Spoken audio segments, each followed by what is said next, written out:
Good evening, everyone. Thank you for joining another Northshire Presents virtual event. Thank you so much for being here tonight and for your incredible loyalty and support to independent bookselling. We could not do everything that we do without your support, and we are deeply grateful for it. For those of you who don't know me, I'm Rachel Person. I'm the events manager for Northshire Bookstore in Saratoga Springs, New York, here with my good friend and colleague, David Wood, events manager for Northshire Bookstore in Manchester Center, Vermont. Please use the chat box that you'll find on your screen throughout the evening with any questions that you have. We will do our best to answer them as we go. Those are all of the logistical notes I have. David, why don't you take it away and introduce our first guest today? Certainly. Thank you, Rachel. And welcome, everyone. I just put a link in the chat, and we'll put it again in a few minutes and throughout the evening of a link to a blog post that has all of the books being recommended tonight. It's a static blog post. You can use it at any time. Well, first up, we have master bookseller Cathy Taylor from our Manchester location.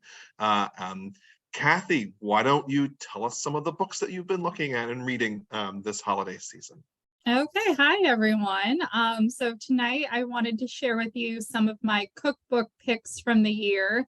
Cookbooks, I think, always make a really great gift item for the food lovers in your lives. So I have a stack of some of my favorites from over the past year. The first one I'm going to talk about is Cook As You Are by Ruby Tandoh, who some of you might remember from the Great British Baking Show. She has a new cookbook out. It's nice. It's a paperback, which I kind of love cookbooks that are paperbacks. You don't find them that often.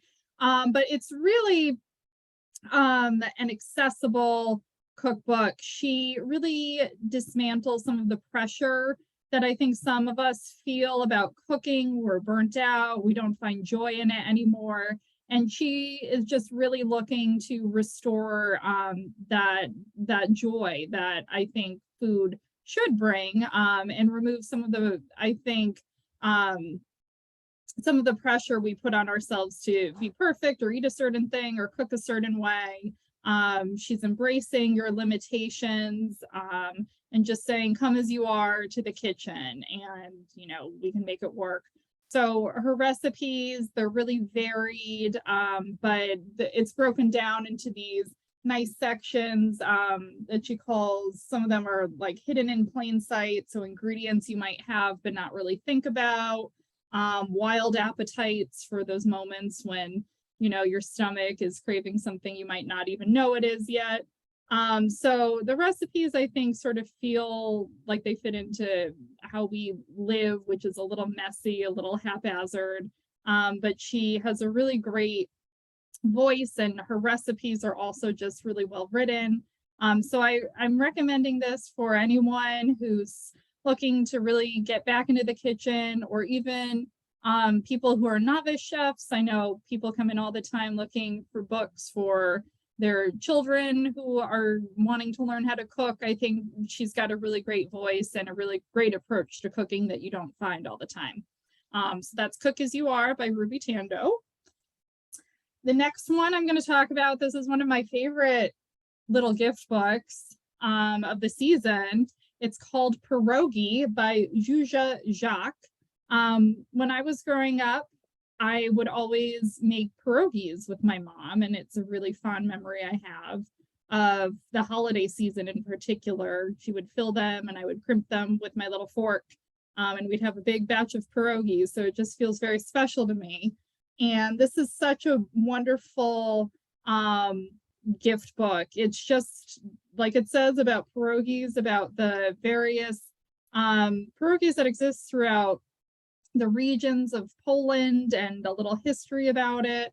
And show you, let me find one that looks appetizing, but she shows you how to make them, which is helpful for those of us who aren't that familiar with making dumplings all the time. But it's really lovely. Really great gift book. I think even for people who are strangers to pierogies, I think they will find this really unique and interesting and fun, and it's the perfect winter food. So that is pierogi. The next one I'm going to talk about, I needed a cocktail book in here, of course, and there's this new one that I've been leafing through.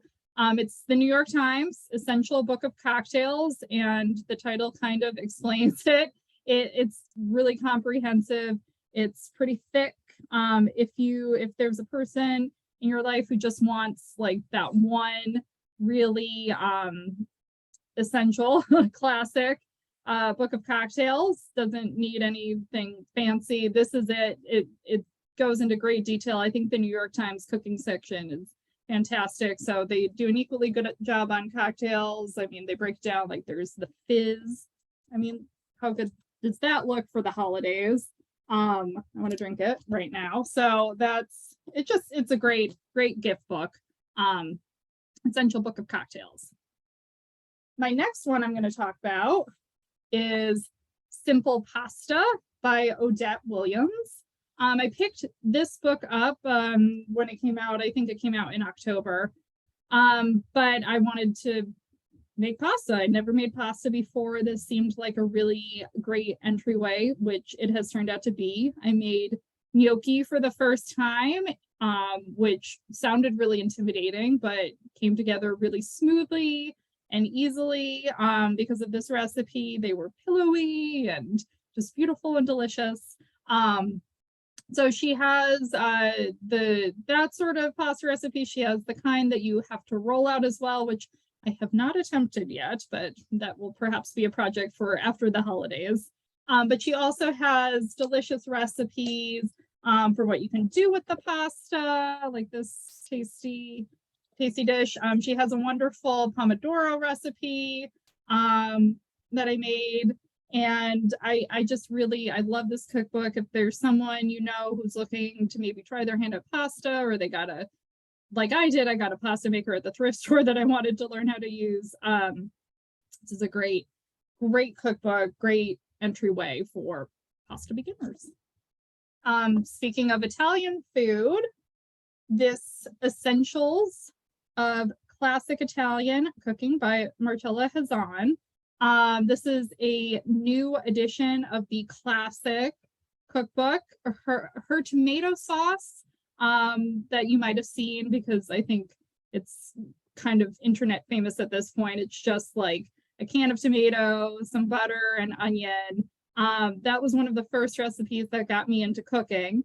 I love her cookbook. I think it's an essential classic. 2 words in the title, but it's true.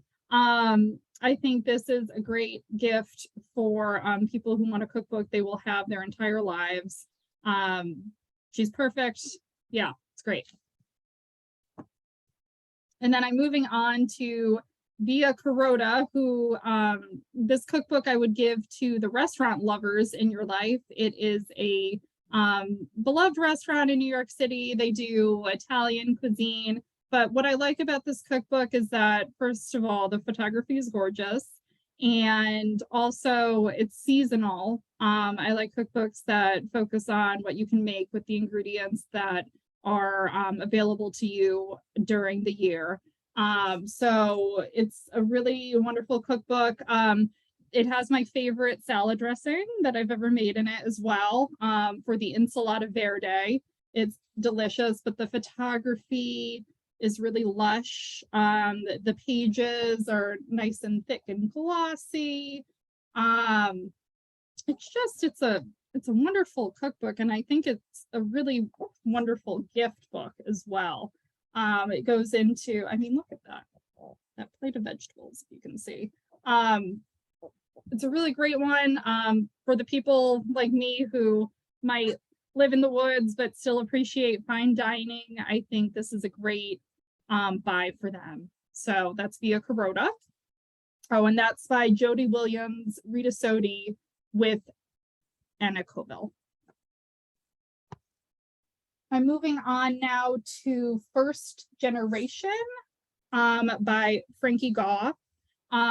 This is, I think, a cookbook for someone who wants a great narrative along with their recipes. He's a wonderful writer. His storytelling is really fantastic. They are all stories about growing up in a Taiwanese American home. So his parents were immigrants from Taiwan.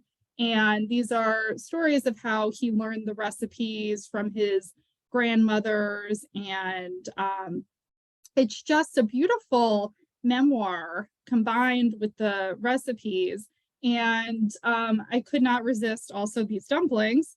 The recipes are really great. The photography is also, I think, really well done, and it's just a nicely constructed cookbook. So I would really recommend this for someone who really appreciates good food writing, along with, you know, just a collection of recipes. So that is First Generation by Frankie Goff. The second to last cookbook I'm going to talk about is Savory Baking by Erin Jean McDowell, who I've followed for a while on Instagram, and she's had a couple other great cookbooks. But what's unique about this one, which you don't always see in the baking aisle, is that it's all focused on savory items, which I like because I don't really have a sweet tooth. Might be controversial to say, but Erin is a wonderful teacher. I'm not really that adept a baker, but she really breaks it down for you. You know, great pictures so you can figure out how to make it yourself. But she has some really unique recipes in here, like these, for example, jalapeno cornmeal waffles. Sounds delicious to me right now. They're really unique. Just again, a well-written cookbook. Savory Baking, if you know someone who doesn't have a sweet tooth necessarily, but loves to eat baked goods, it's a good one. The last cookbook I'm going to talk to you about, this one actually came out a year ago, but really this is the cookbook I have used the most over the past year. It is called Simply Julia by Julia Turshen.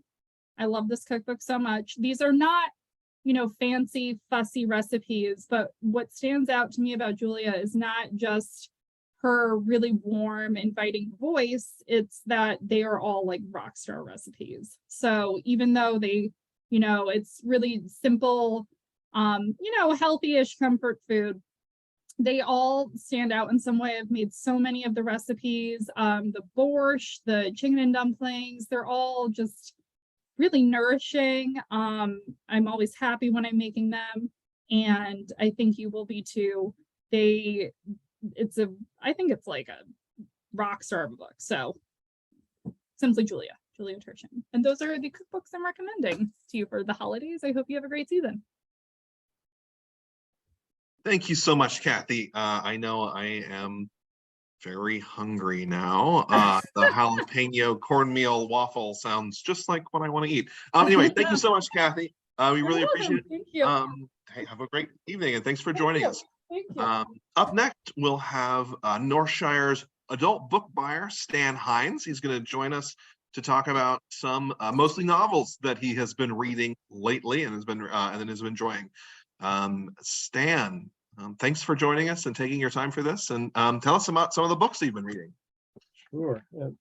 Thanks for having me, David and Rachel, and it's great to be here. Thank you, Cathy. I always listen to what Cathy has to say about cookbooks. She is a legit cook and a legitimate seller of cookbooks. She follows the people on Instagram and Book Talk, which I don't, and so I always listen to what she has to say.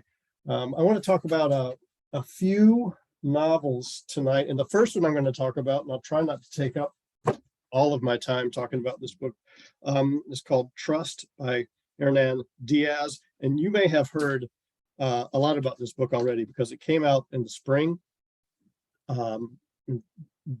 Another bookseller may have already talked about this book in a previous book chat, David, for all I know, because I know David loves this book as well. I want to talk about it now because I'm sure that it's going to end up on many best of lists for 2022. The New York Times just announced its 10 best books of 2022, 5 fiction and 5 nonfiction, and this book rightfully, very deservedly made the list for fiction. So if you haven't heard about it, I'm going to tell you a little bit about it now. If you're the kind of person that doesn't want to know anything about a book before you read it, you might want to tune out, but I don't recommend it, because every review that you read about this book is going to say the same thing that I'm going to say right now. And I'm going to talk about briefly, I'll try, how the book is structured, which is one of the geniuses of the book. Most of the book takes place in the 1920s in New York. And it is about a high society couple, and the gentleman is a financier, a Wall Street guy. Their names are Andrew and Mildred Bevel. So those are the main characters in the book. This is how the book is structured. The first third of the book is a novel within a novel, and that novel is about it is historical fiction based on the lives of these two people. They are not called Andrew and Mildred Bevel. They have different names. Rask is their last name in the novel, and it's just a good historical novel about this couple and how they came to be high-powered, how he in particular became a high-powered financier. The second section of the book is a memoir by Andrew Bevel, who does not like the way he and his wife were portrayed in the novel, if you follow me. And so he is trying to correct the record with this memoir, but it's really kind of a work in progress. He'll have, there'll be sections of the memoir that says, you know, we need something here about how we were trying to safeguard America's future or something like that. So then the third part of the book is also a memoir, but it is by the young woman who helped Andrew Bevel write his memoir. She was in her early mid-20s, and she became his secretary. And she, so she essentially, he dictated to her, and she wrote this memoir of his. But the third part is her story of how that came to be. She's a very interesting character. And then finally, the fourth section of the book is really comes down to what the book is actually about. And that is Mildred Bevel, Andrew's wife. And that fourth section of the book is her journal. And that's really what the book is about. Who was Mildred Bevel? And it is just it is an incredible onion to peel. There's so much beautiful writing in this book. There's so many secrets and so many surprises. And I'm just so glad that this book made the New York Times best 10. And David and I were particularly happy because Hernan Diaz was one of our guests at Booktopia 2022, and he's just a fantastic guy and an amazing author. So if you haven't picked it up already, I highly recommend it. All right, that's probably my favorite novel of 2022. I'm going to talk about another one that's a close second, and that is The Wintering Place by Kevin McCarthy. He's an Irish author. I think this is his second novel, pardon me. And this novel takes place in the Dakota Territory in 1867. I don't know if it's Montana or Wyoming, somewhere on the Bozeman Trail. And it's about two Irish brothers who fought in the American Civil War and also in the Indian Wars. And they narrowly escaped getting massacred. And they have holed up in a cave on a river. And there's a third person in this party, and it is the lover of essentially the wife of one of the brothers. And her name is Sarah, and she is half Indian and half French Canadian. And it's wintertime, and they are simply trying to survive the winter in this cave, which they do. And the novel is broken up into sort of maybe 3 or 4 set pieces.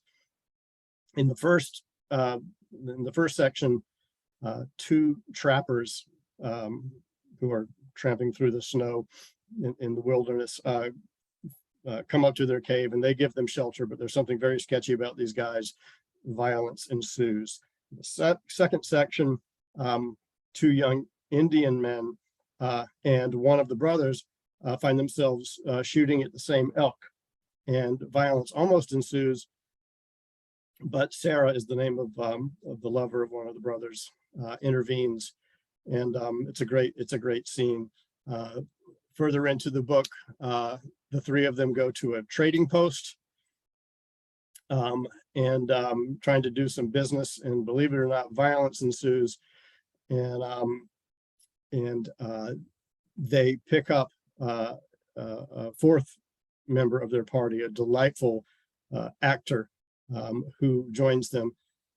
Meanwhile, spring comes. They do survive the winter, and just the description of nature in this beautiful part of the country. It's the novel is told in alternating voices, one just 3rd person narration, and the other is the voice of one of the brothers. And it's just wonderful how it's told, and I particularly love just a strong familial bond among the 3 of these people. You know, the one brother will talk about how his brother has just about gotten them killed so many times, but he loves him anyway, and he also has this deep admiration for his lover Sarah, and it's just beautifully told. And I absolutely if you like a good Western and have a stomach for a little bit of violence, this is great. I'm going to talk about one paperback, and this book happens to be by a Vermont author. His name is Nathaniel Ian Miller, and the book is called The Memoirs of Stockholm, Sven. And this book recently came out in paperback, so if you didn't get it in hardcover last year, absolutely pick it up. It takes place starts off in Stockholm in the year 1916, and it's about Sven. And he is this kind of curmudgeonly guy who doesn't have a whole lot going for him. He's a smart guy, but he doesn't do much work, and he basically babysits his sister's children. But he has these romantic notions of going even farther north, which he does. He wants to see, he wants to live as far north as he can. So he moves to an island called Svalbard, which is a real place about halfway between the northern tip of Norway in the North Pole, and he goes to work at a mining camp, and he has a terrible accident, which nearly kills him, and does disfigure him. And so he moves to the northern tip of Svalbard, where he becomes a trapper, and a very kind Finnish trapper helps him learn the ropes. He's also befriended in the mining camp by a Scottish geologist. And there aren't a lot of characters, because most of this book takes place in isolation. And it's just about Sven getting by in this really remote part of the world with walruses and polar bears. But what I really love about the book is, as much as it is about being alone and being isolated, the people who come in and out of Sven's life they're just wonderful. The trapper, whose name I've forgotten, the Scottish geologist, and Sven's niece, the one that he helped raise when she was small, she comes back into his life as a young adult. And so it's really about friendship and family love, and it's beautiful. And I hope you'll pick it up. It's great wintertime reading. So that's The Memoirs of Stockholm, Sven. And just, let's see, how are we doing here? I'm going to mention briefly 3 more books. This is another one that you may have heard of, Mercury Pictures Presents by Anthony Marra. His first novel is one of my favorite novels. It's called A Constellation of Vital Phenomena. And it's just an amazing book about Chechnya. So sorry. This book takes place in Italy in the 1930s and in Los Angeles right before World War II breaks out. And like Constellation of Vital Phenomena, it's very textured. There are a lot of characters, there are plots and subplots, multiple stories, and it's just wonderfully told about Mussolini's Italy. One of the main characters is in house arrest, which basically means he can't leave his town. And the other main character is his daughter, who along with her mother have fled to Los Angeles. And they're Italian immigrants living in LA. And the daughter, Maria, gets a job at a studio, a middling studio, not one of the big ones, where she is literally trying to make a name for herself. And it's a book about xenophobia and racism and the good war. And it's just, it's beautifully written. I'm a big fan of Tony Marra, and act now because we do have a few signed copies left. And then very briefly, one work of nonfiction, Solito by Javier Zamora. This is his story of immigrating from El Salvador to the United States in 1999 as I forget now how old he was, 8 or 9 years old. His parents had already fled the Civil War in El Salvador before, and he's been raised by his grandparents and other family members. And he's put in the care of some people who are going to take him and others illegally from El Salvador to the border. And it's an amazing, terrifying, heartbreaking journey. He does make it, but it's almost miraculous that he does. And it is written in the voice of a child. I mean, he's obviously, I don't know how old he is. He must be in his 30s. But it kind of reminded me of Angela's Ashes by Frank McCourt. You're not going to read this book and think this is just like Angela's Ashes, but the way that it is written in the voice of the child is really effective. It's a great memoir. So the one nonfiction book I'll recommend tonight is Solito. And just got maybe a minute left to mention something entirely different. We Are the Light by Matthew Quick. He's the author of the Silver Linings Playbook. I didn't read it, saw the movie. And this novel is kind of a ripped from the headlines type of novel. Takes place in a small town in Pennsylvania. A horrible event, which happens all too often in this country, has occurred in a movie theater. And the book is told by is narrated by one of the survivors in the form of letters to his Jungian, sorry about that, letters to his Jungian analyst who's no longer seeing him because his wife was killed in this tragedy. It's a book about how he heals in the creative process, which helps him achieve healing. It's a good commercial novel, and I do recommend it. And that is it from me. Thanks so much for joining us, and do come in and say hello. Thank you so much, Stan. That was fantastic as always. Really top shelf. Yes, I loved Trust. I think it was I think it's one of the best novels of the year. And Rachel put the link to the virtual event as a recording of the virtual event, the virtual launch event we hosted for Nathaniel Ian Miller's Memoirs of Stockholm, Sven. It was a great event, one of the real standout virtual events we've had over the last couple of years. And so yeah, and thank you so much, Stan. As always, that was fantastic. I am going to talk about a few books, just 3. Last time last month, just like a couple of weeks ago, I recommended a bunch of books. So I do have a few other ones that I'm going to talk about here. And the first one, it's a book just come out by Paul Lafargue. It is a collection of treatises he wrote.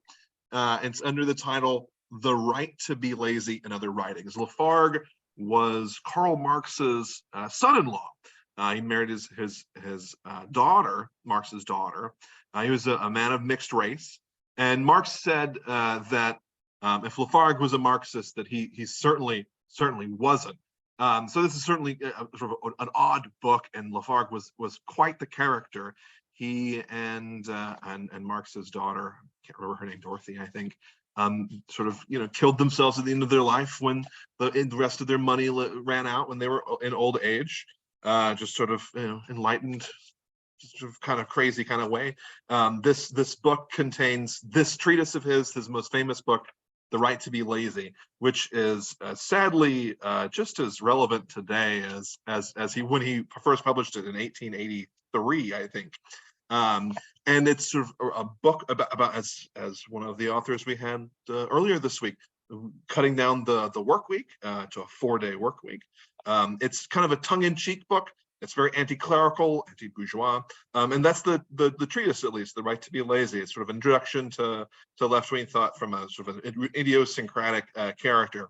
The book also has a few other little essays, The Legend of Victor Hugo, his short biography of the writer of Les Mis and The Hunchback, and then also a memoir of Marx, his father-in-law. And funny little book that might be a good gift for an odd person in your life who might like this kind of left-wing thing. The next book I'm going to talk about is a beautiful art book that I am just delighted exists about the painter and multi-genre, multimedia artist Sonia Delaunay, who's one of, I think, the greatest women artists who no one ever remembers her because she was a woman. And she's one of the last ones who still hasn't gotten the recognition that she's been deserving of. She lived until the 1960s. In fact, she was the first living woman artist to receive a retrospective at the Louvre in the 60s. She was married to another painter, Robert Delaunay. She was originally from the Ukraine, moved to Paris in about 1909 or so, and her style is called Orphism. It's this highly, it's very clearly her work, has as I said, a very, very clear style. This is a gorgeous book, The In Papers. It has all these wonderful illustrations of her work. It's all very bright and very colored. She was an early pioneer of abstraction. So she was abstract just as early as anybody else, not quite as early as Kandinsky, but in the 19-teens. So this work that is really distinctive and really gorgeous. I first encountered her work about 20 years ago. She in my life, in 1913, she published a very famous early version of an artist's book with the poet Blaise Cendrars, called the TransSiberian Prose, about a long sort of cyclical poem about the travel on the Orient Express or the Trans-Siberian Express from Paris to St. Petersburg and back, that ends with the Eiffel Tower. And it was originally printed as this one long kind of accordion form. And there's a reproduction of it here. This is the thing. And so apparently each of these, when they printed the whole run, it would have been as tall as the Eiffel Tower. They didn't print half of them. But you can see there's the text in all different kinds of fonts and different kinds of colors. And then that's Cendrars, and then Delaunay's beautiful abstract paintings here along the edges. And then there's a little Eiffel Tower there. Again, as I said, one of the things I think the reasons that we often don't, or people don't remember Delaunay, is she worked in a lot of other media besides painting. She did a lot of textile work, a lot of fashion, so that's sort of, women's art, so that doesn't get remembered. But then she also did a lot of things where she, sort of designed the paint jobs on cars. And again, she uses this remarkable style. Here's some of the costumes she did for presentations, for productions. She would wear these clothes herself and show up in high society and in these delightful avant-garde outfits of shocking shocking colors. Here's a coat she designed, a wonderful thing. And it, she's just sort of dropped off the face of the planet. But now there's a book in print. It's this gorgeous little book. It's highly affordable. It's very thin. It's a great little retrospective of her career. It's only about $30. Here's another car that sort of shows all of her major work, and I think it's a great book to have, and it's a great gift for any art lover in your life.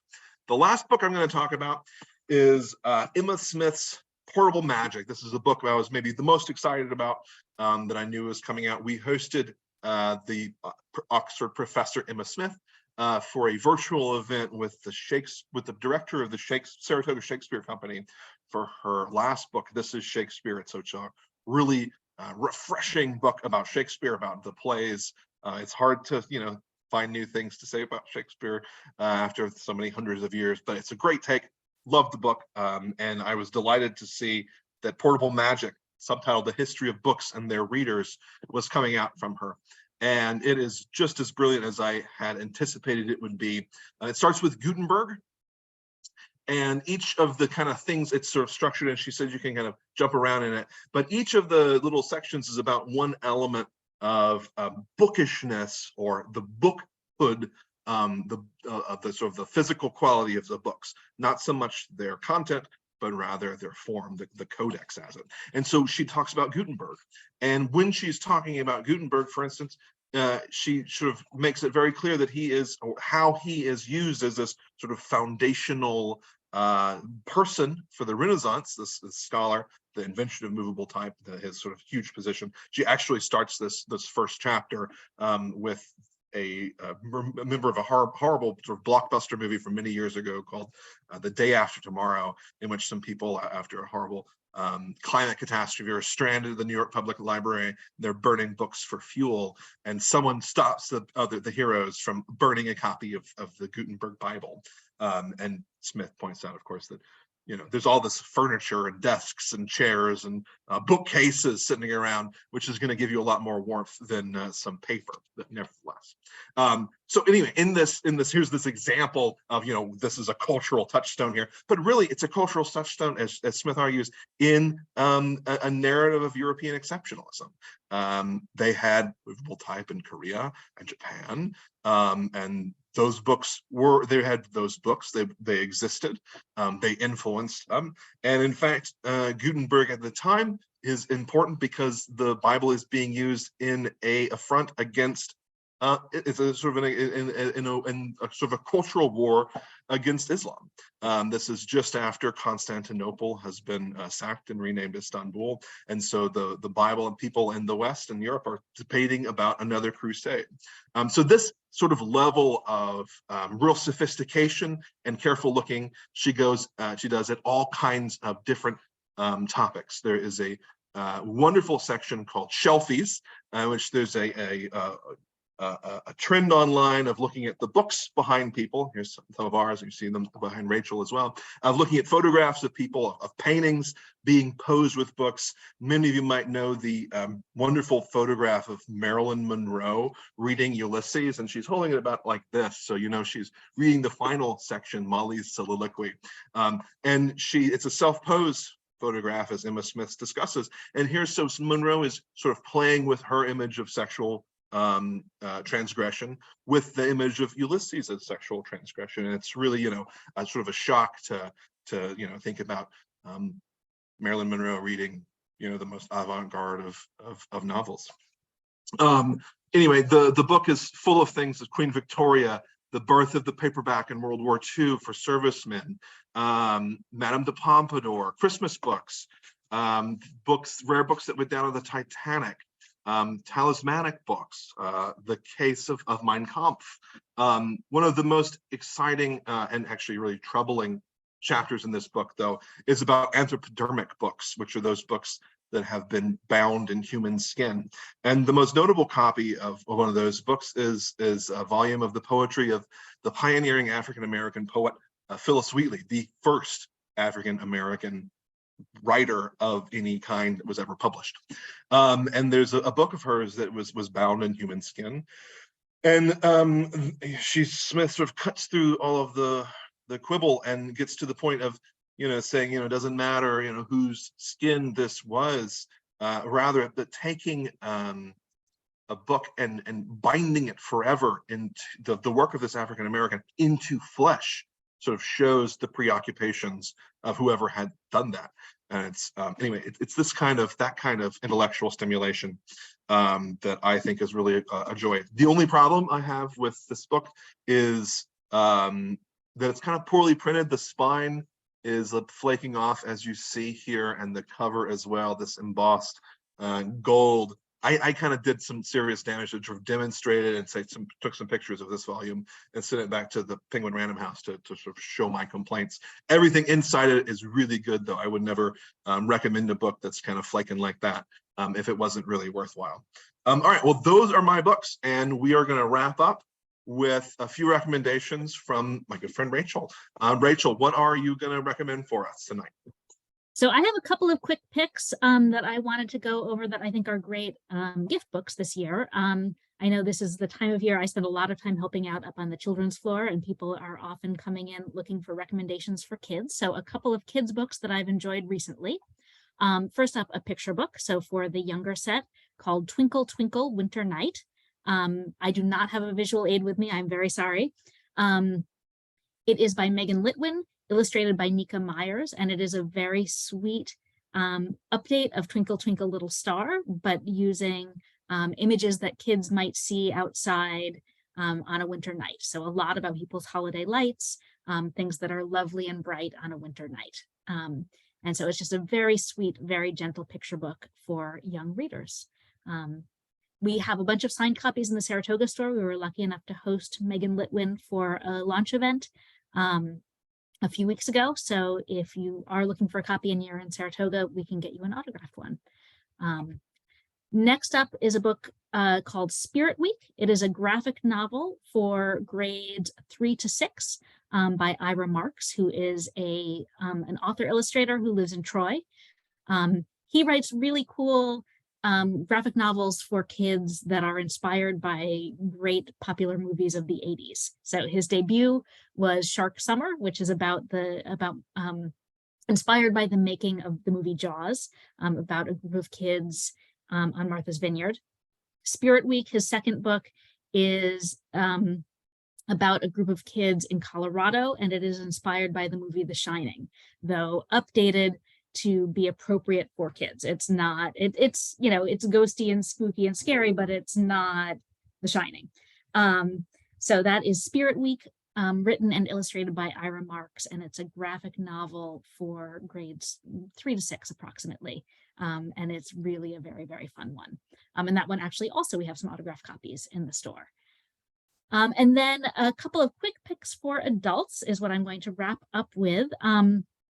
If you have followed a lot of these virtual events, you may have seen me talk last year about A Marvelous Light by Freya Marsk, which was probably my favorite book of the year. It's now out in paperback. I only have the hardcover here. That book is a wonderful, weird, gay historical fantasy where a sort of stodgy, aristocratic Brit discovers that there's a whole world of magic that he knew nothing of. It was, as I said, one of my favorite books of 2021.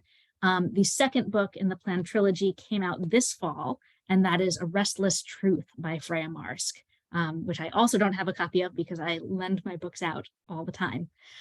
So A Restless Truth follows the sister of the stuffy aristocratic character in book 1, and it is a fantasy novel that is also a closed-door mystery. It's set on an ocean liner coming across the Atlantic from America to Britain in the early 1900s.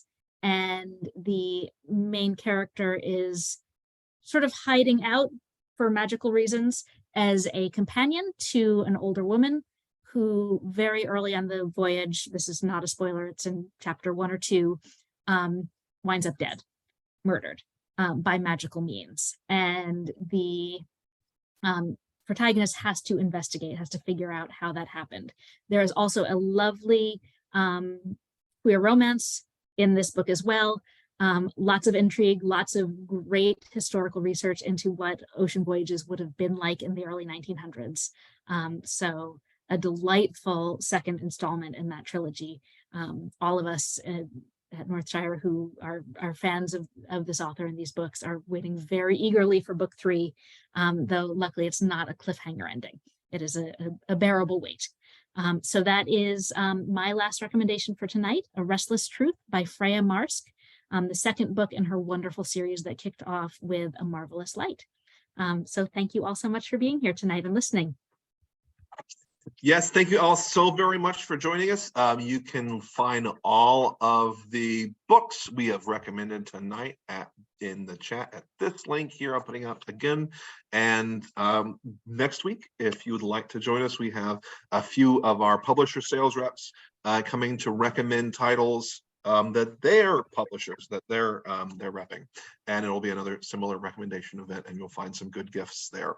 Thank you all so much. One other thing, actually, I am using this as a gift, and it just occurred to me, and we have a few signed copies of these in our Vermont store, and this is a cartoonist, an Argentine cartoonist named Liniers, and he's done this the strip of comics called Macanudo for years and years and years. He lives in Vermont, and I hosted him, and he was just a charmer. They're all very strange, wonderful gifts for people of all age, and then all the autographed copies, he drew a wonderful little original drawing in. So this is a great gift too, and that's Liniers Macanudo. Welcome to Elsewhere. Take care, everybody. Have a great evening. Thank you and good night.